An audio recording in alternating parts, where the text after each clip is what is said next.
Here we go. Nope, not the K series. The blower. We're gonna put the blower in. Here's the blower kit. From TorqNado. We're calling it the TorqNado. And I guess I'm gonna have to look at some documentation and want to see how quickly I can throw this blower in. Seems like it should be pretty simple. Also considering it's going to occupy this area where basically nothing exists. Stay tuned. Also, check this out. So I got my lights on. It's not dark out yet, but what I did is I installed 8-footers. 8-foot LED boys. I got another whole, I think I bought a 10-pack. Yeah, there's 5 more, so there's 5 above this bay. Because I'm getting old and I always feel like I could use double the light I'm always using. So, Alexa, can you turn on my shop lights? Oh, yeah, that's nice. You get some daylight in here. Oh, lightning, thunder, flickers. Also, really quick, worth mentioning, mine is SS Caprice G8 spacing. That's what we decided on since I have Corvette balancer and a LSA water pump, I believe, yes, and an ICT billet thingamabob alternator holder down low. So I asked for a G8 kit since it's going to occupy this unused territory. So they gave me a G8 kit. So some of it will be not applicable, but look at these full color. I'm kind of blown away by this. Full on color boys here. Very nice. Very, very nice. All right. Fairly easily got this guy bolted up. Just everything's, I mean, semi-snug. And then what you have to do is pin the balancer. I've done this a bunch of times, and I even have a kit left over, but very simply, you can't, these are slip fit balancers if you didn't know on LS's. So they want you to key it, come on, or pin it.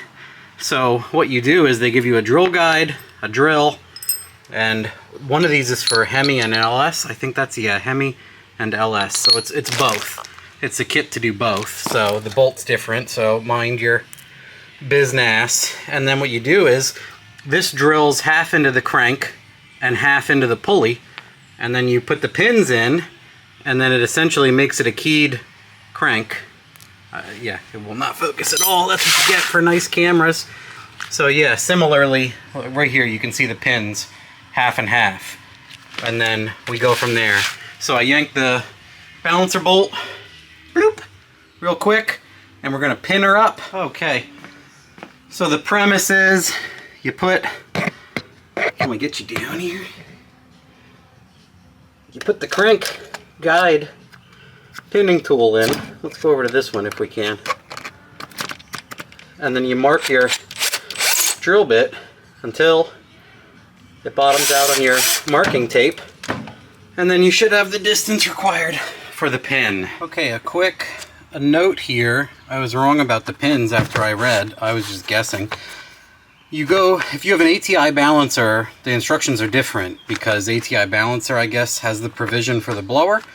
So if you have a stock one, what you do is you take the longer pins and you put them into this pulley hub. And then you install this guy with the lock washers and the spacer and everything else. You Loctite this guy, you put that into the dowel hub, and now you can attach the pizza pie pulley on the front. So that's how that all goes in. Just wanted to quick show that. Alright, I yanked the rad just so I was working around it like a moron. It'd be easier just to pull it. It only takes a couple seconds to pull it anyway. Pulled the rad, and we're gonna Loctite this guy and power fist it in there with this guy right here.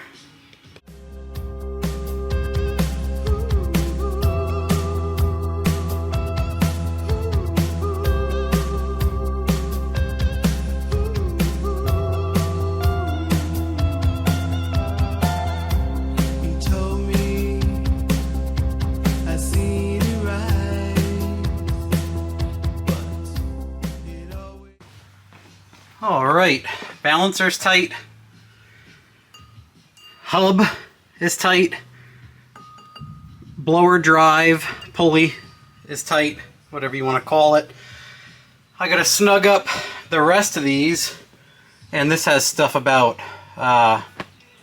AC lines and more that obviously doesn't pertain to me. So we're gonna skip ahead a little and get her in there. All right, well, ow, that did not take long at all. And look how well it fits in a Fairmont. I have this loose so we can clock it. Look at this. Like it was meant to fit in a Fairmont. Meant for it. Look at it. Would you just look at it? Just look at it. Look at it. We're gonna wrap it up. Well, this did not take much time at all. You could probably guess where all of these parts go with none of the instructions. But yeah, it took no time. And what's cool is they have an adjustable tensioner here. It has different, you can't see it from this side, but it has, so there's the pin, there's a bolt that goes through, and then there's the pin that locates this. And they have 4 pinholes for you to change the position the tensioner sits in to make it tighter permanently. So, pretty awesome. It's on B right now, but when you go to the smaller pulleys, you're supposed to move it to pin location A to make it tighter. But what I really like is it's a totally separate system. I didn't know that was the case. I wonder if the truck one is the same. It would make sense if it would. If you throw a belt, you still have your accessories, and you're not taxing your accessories, and you're not, you know, the whole rigmarole here. And it's 8 rib. Doesn't have to be 6 rib that the car has. So all of those are positives in my opinion. That's fantastic. It fits extremely well in this Fairmont here.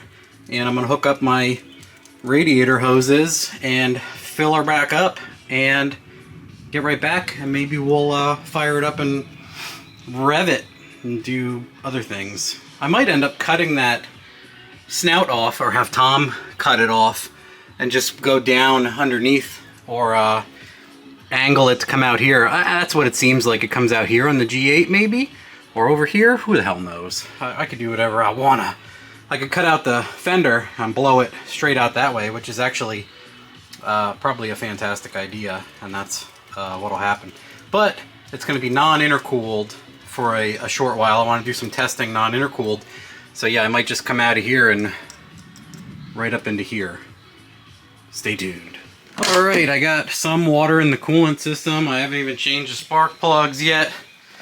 I don't have any way to hook it up to the intake, but we gotta hear it. We gotta hear the thing, right?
So, closing notes on the install, at least on my Fairmont, is a simple build, but assuming a lot of you have a simple swap that you're going to install this on, I can't imagine like the truck one on the truck one's over by the passenger side. It's by the tensioner from what I've seen.